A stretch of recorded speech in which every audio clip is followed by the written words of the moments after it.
नमस्कार, मैं हूं रमेश भट्ट और आज मैं आपको उत्तराखंड की संस्कृति, उत्तराखंड के परिधान, उत्तराखंड का खान-पान और दुनिया में हमारी उत्तराखंड की संस्कृति सबसे अव्वल और सबसे ऊपर क्यों है, उसकी तस्वीर आपको दिखाने जा रहा हूं। दरअसल हम उत्तराखंडी इस बात का बड़ा ख्याल रखते हैं, अतिथि देवो भव, यानी हमारे यहाँ जो अतिथि आता है उसके आतिथ्य में हम कोई कमी नहीं छोड़ते। आपको एक तस्वीर दिखाना चाहता हूं कि किस तरह से हमारी मातृशक्ति हमारे पारंपरिक परिधान पहनकर और खास ख्याल रखती हैं आपके स्वाद का। तो आइए सबसे पहले मैं अपनी प्राचीन संस्कृति के दर्शन आपको कराता हूं। आप ये देखिए, हमारे यहाँ आज भी जब मट्ठा मथी जाती है, हमारे यहाँ पहाड़ी में कहते हैं फाड़ी जाती है, तो उसके लिए ये इस्तेमाल होता है और तरीका भी बिल्कुल यही होता है। और आप देखिए हमारी उत्तराखंड की संस्कृति और हमारा परिधान, इसलिए तो दुनिया में हमारी संस्कृति की हर जगह जय जयकार होती है। और उसके बाद आपका स्वाद बना रहे, हम सिलबट्टे का इस्तेमाल करते हैं। आज मिक्सी की दुनिया में लोग खो गए हैं, लेकिन हम पहाड़ी आज भी ध्यान रखते हैं सिलबट्टे में किस तरह से हम धनिए का, पुदीने का, नाना प्रकार के नमक पीसते हैं। उसके बाद हमारे यहाँ आज भी जो आटा पीसा जाता है वो इस तरह की चक्की में आज भी हमारी संस्कृति जिंदा है। आप सोचिए ये पहाड़ की संस्कृति कितनी महान है।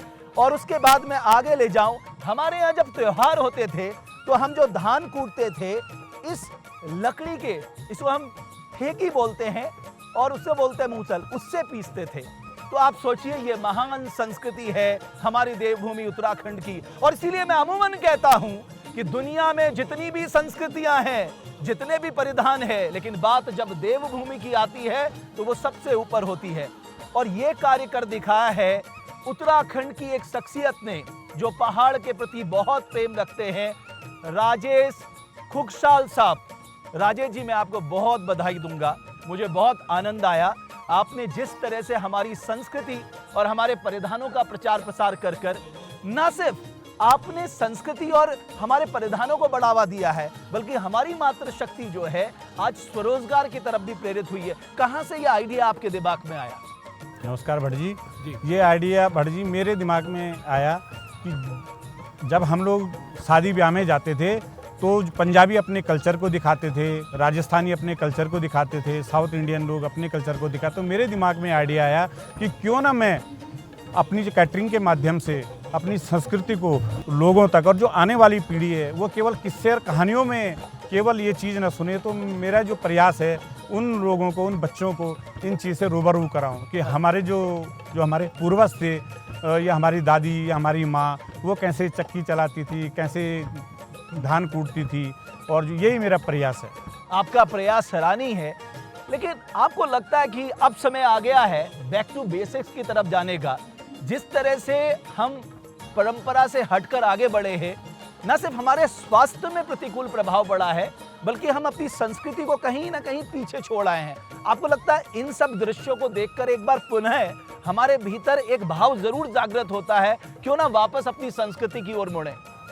यही उद्देश्य मेरा है भट्ट जी कि जो हमारे बच्चे हैं वो केवल, जैसे मैंने अभी आपको कहा कि केवल किस्से और कहानियों में न करें, तो अगर वो लोग अपने कल्चर को और उस दुनिया में फिर लौटें तो ज़रूर स्वास्थ्य के प्रति भी, और जो कि हमारा खान पीन है उससे, देखो स्वास्थ्य तो हमारा बढ़ेगा ही, अच्छा होगा ही, उससे हम जो है जन जनों तक और देश के कोने कोने तक हम अपनी संस्कृति को भी उन लोगों तक पहुंचा सकते हैं। और हम पहाड़ी क्यों जाने जाते हैं? हम क्यों कहते हैं अतिथि देवो भव? मैं क्यों कहता हूं कि आप दुनिया में जहां भी हैं एक बार देवभूमि उत्तराखंड में जरूर आएं, क्योंकि हमारे पास साफ सुथरा हवा पानी है, हमारे पास साफ सुथरा खान पान है, बहुत ही अच्छे पहाड़ के लोग जो है, जो तन मन से आपके लिए नाना प्रकार के जो स्वादिष्ट भोजन है वो तैयार करते हैं। उसी की तस्वीर मैं आपको दिखाता हूं। और आप जानते हैं ये हमारे परिधान में इस नथुली का, जिसको हम नथ कहते हैं, बड़ी चर्चा होती है। और हमारे यहाँ आप देखेंगे ये पिछौड़ी जो है, इसको बहुत ही शगुन माना जाता है। तो आप कल्पना कीजिए कि हम एक ऐसा संगम यहाँ पर आपको दिखा रहे हैं। यहाँ शुद्ध खान पान है, यहाँ हमारी परंपरा संस्कृति है, और यहाँ हमारे पहाड़ के परिधान भी मौजूद हैं। तो ऐसी तस्वीर है हमारे उत्तराखंड की। और खुगशाल साहब, आपको लगता है इसे और बढ़ाने की जरूरत है? आप थोड़ा आगे आइए।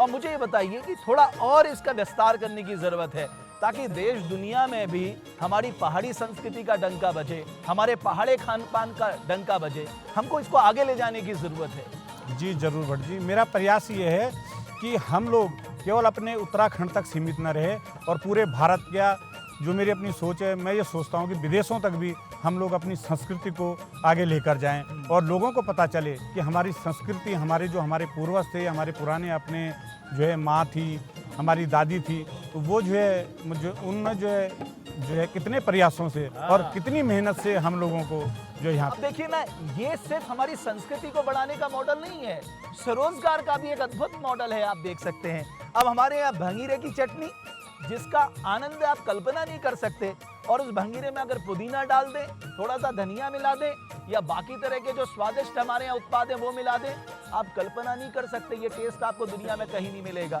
और पारंपरिक तरीके से हमारे यहाँ यही उत्तराखंडियों की तस्वीर थी।